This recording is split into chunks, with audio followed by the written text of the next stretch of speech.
இயேசுவின் இரத்தத்தால் கழுவப்பட்ட விசுவாசிகள் ஒவ்வொருவரும் நீதிமான்களா இருக்கிறோம் என்றால் நாம் தேவன் முன்பாக நம்முடைய சொந்த தகுதியினால் அல்ல, இயேசுவின் இரத்தத்தினால் நிற்க தகுதி பெற்றிருக்கிறோம்.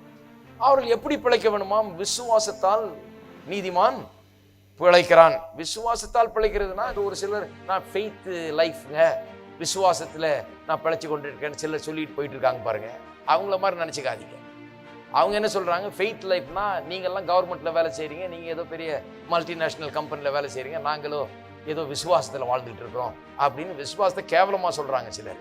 இது ரொம்ப கஷ்டமான லைஃப், இது ஒன்றும் கிடையாது, இதுல எல்லாம் குறைவு தான், இதுல எல்லாம் தாழ்ச்சி தான், இது ஒன்றும் இல்லாத வாழ்க்கை அப்படின்ற விதத்துல தான் சொல்லி கொண்டிருக்கிறார்கள். கிடையாது. ஃபெய்த் லைஃப்ன்றது உன்னதமான லைஃப். கர்த்தரை நம்பி வாழுகிறது, கர்த்தருடைய பலத்தை நம்பி, அவருடைய ஒத்தாசையை நம்பி, அவருடைய அனுகூலத்தை நம்பி, அவருடைய வார்த்தையை நம்பி வாழுகிறது தான் வாழ்வு.